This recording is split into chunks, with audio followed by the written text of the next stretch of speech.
Imagine life as attending a business school, where each lesson, assignment, and team project is crafted to impart important knowledge to you. This educational journey, with its case studies, group projects, and high-pressure presentations, mirrors the intricate path of personal and spiritual growth. In this analogy, God is likened to the dean of this institution, overseeing a curriculum that is carefully crafted to draw out the best in each student. Just as the head of a school ensures that lessons are tough and challenging enough to help students think critically, behave rightly, and come up with new ideas, God also arranges life's challenges to make us better people, wiser, and to prepare us for greater responsibilities. Within the hallowed halls of this metaphorical business school, life's trials are likened to the demanding assignments and real-world simulations that students face. These experiences, though tough, are meticulously designed to test resilience, foster teamwork, and encourage out-of-the-box thinking.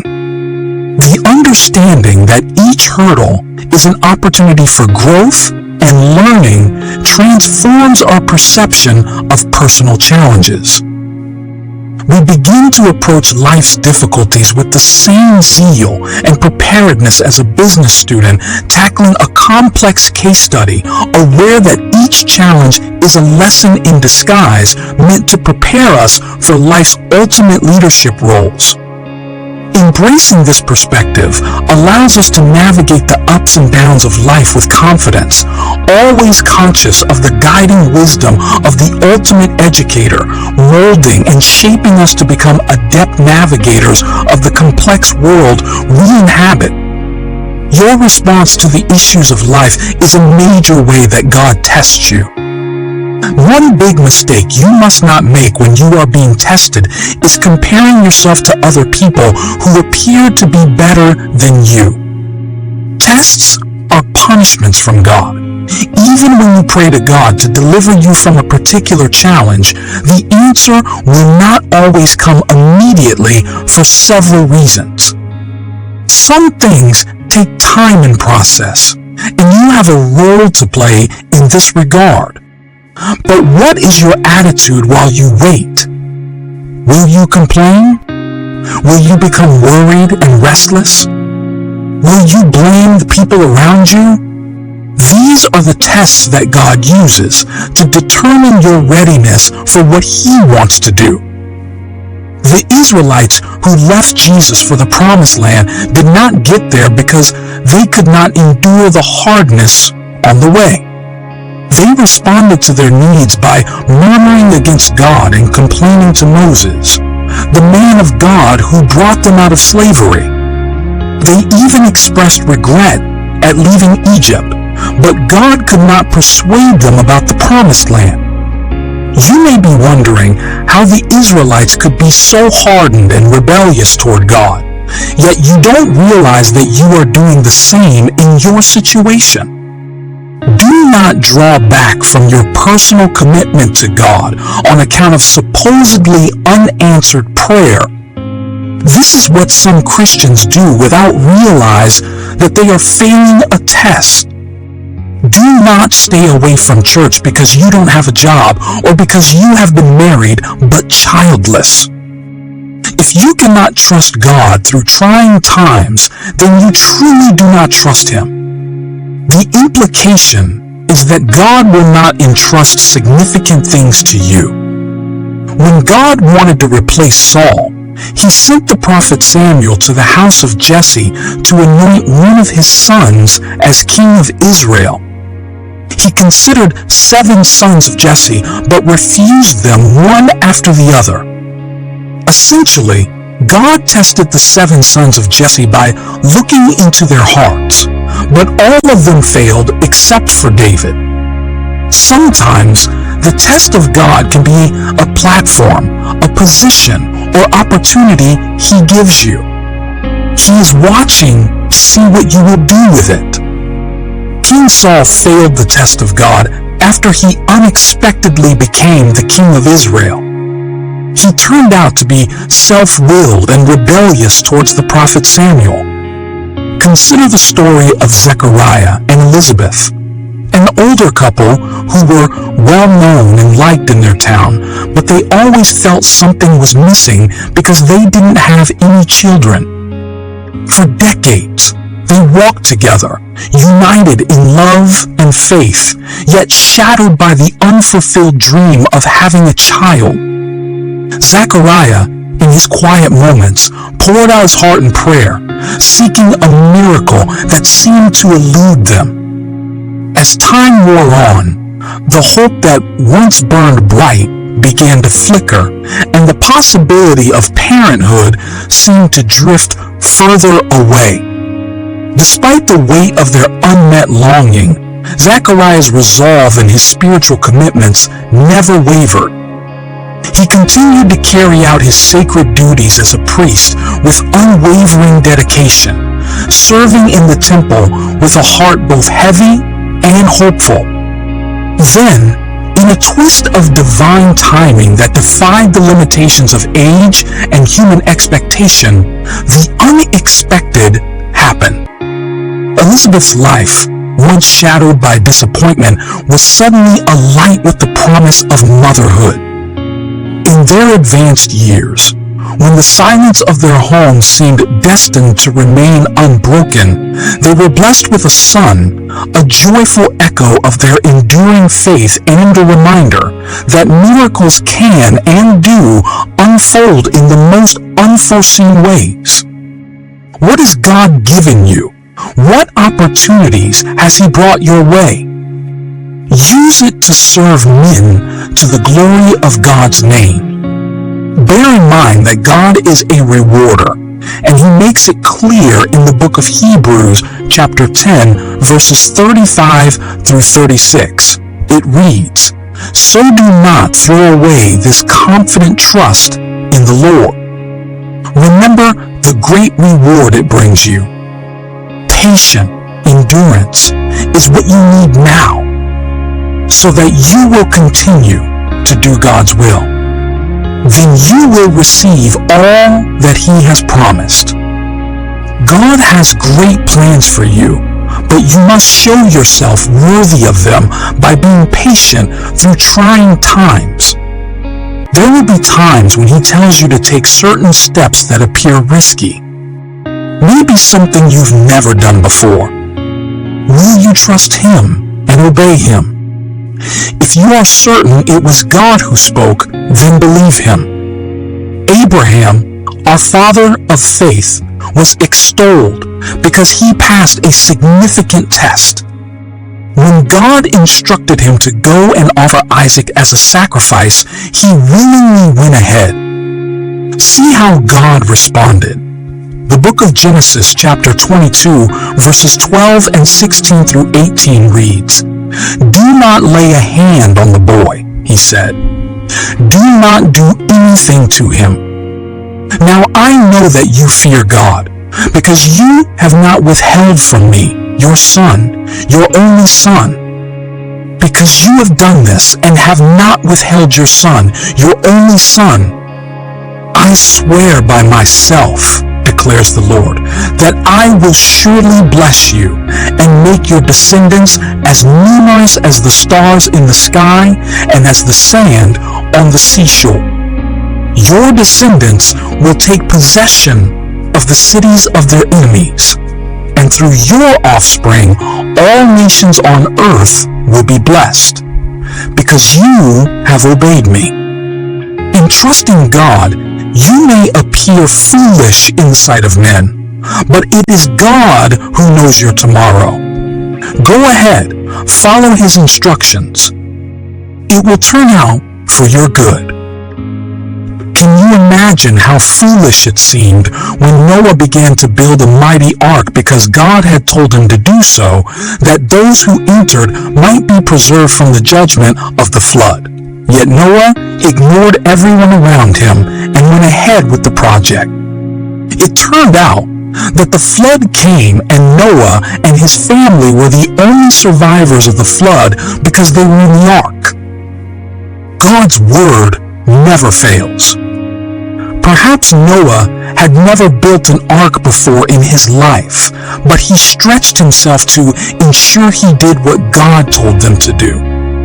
You can offer excuses for not acting on divine instruction, but in doing so, you will have failed the test and missed out on divine promotion.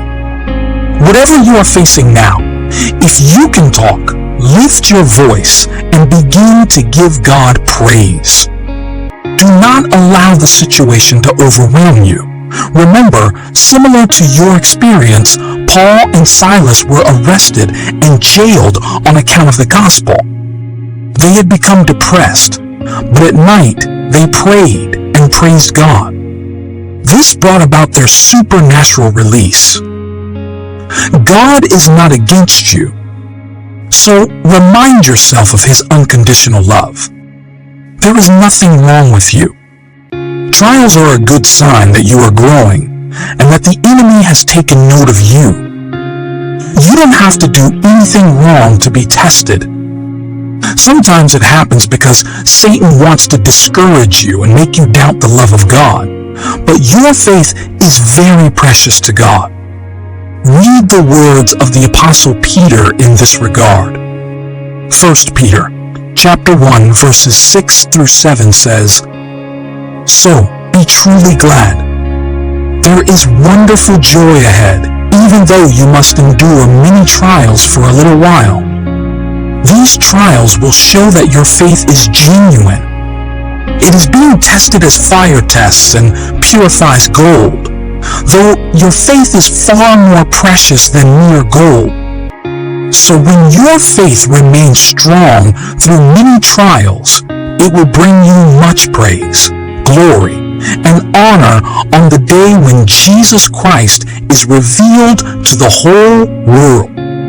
What Apostle Peter is saying here is that we should embrace our challenges with joy, knowing that they're only temporary and lead to greater happiness ahead.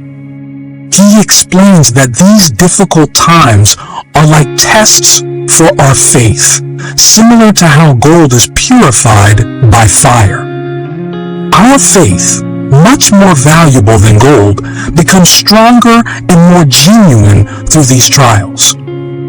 So, when we stay steadfast in our beliefs, despite the hardships, it not only proves our faith is real, but also promises us a future filled with praise, glory, and honor when Jesus Christ returns.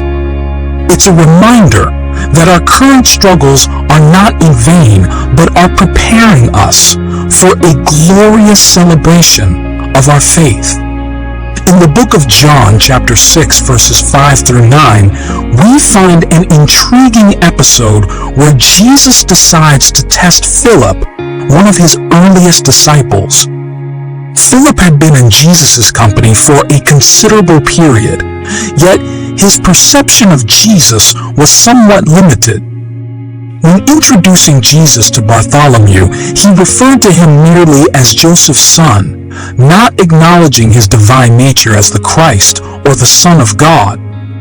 This moment happened after Philip had plenty of time to learn from Jesus' teachings and see the amazing things he did during his work.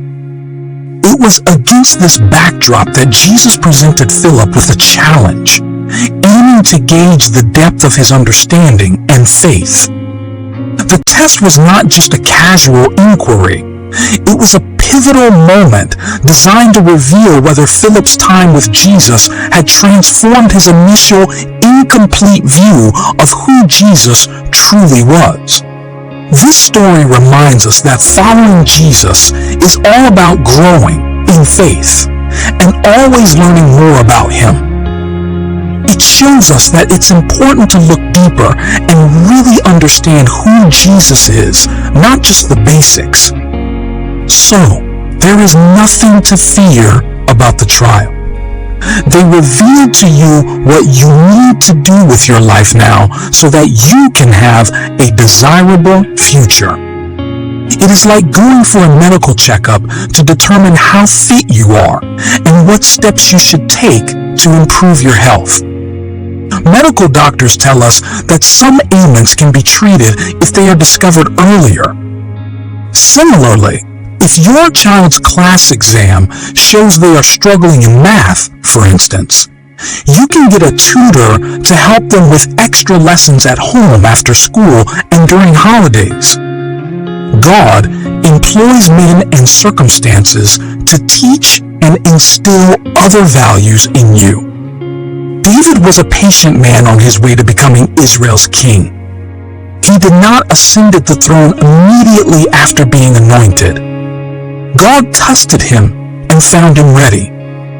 Saul did all he could to eliminate David because he wanted his own son, Jonathan, to succeed him, but David would rather avoid him. He even refused an opportunity to kill Saul, but continued to honor him as the Lord's anointed. When you are tested, God will teach you forgiveness. You will learn to forgive and refrain from vengeance. You will be able to smile in the face of major disappointments. Joseph was never bitter toward his brothers for betraying him. Even as a slave in Egypt, he conducted himself with the consciousness that God was with him. It seemed like his condition was deteriorating when he found himself in prison unjustly, but his character remained stable. He was a lifter of men, even in detention, and with God, a man tested and trusted will go far. So, it was not surprising that Joseph ended up in the palace in Egypt. The offense is a major test you must pass to rise to your full potential with God. As you go through life, you will come across people who will maltreat and exploit you when they have the opportunity. You need to trust God to make things right instead of trying to take matters into your own hands. David mastered this trust, as did Joseph. Even though Joseph once tried to get help from someone else to escape prison, which didn't work out, he ultimately learned to rely solely on God. You are no different. It's crucial to keep your faith in God to defend and vindicate you, because His power and wisdom far exceed our own. Remember, every challenge is an opportunity to witness God's might and faithfulness in action. As you navigate life's trials, let go of the urge to retaliate or solve every problem on your own. Instead, lean into your faith, knowing that God's plans for you are shaped by love and a greater purpose that we might not immediately understand, but can always trust.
ready to ride.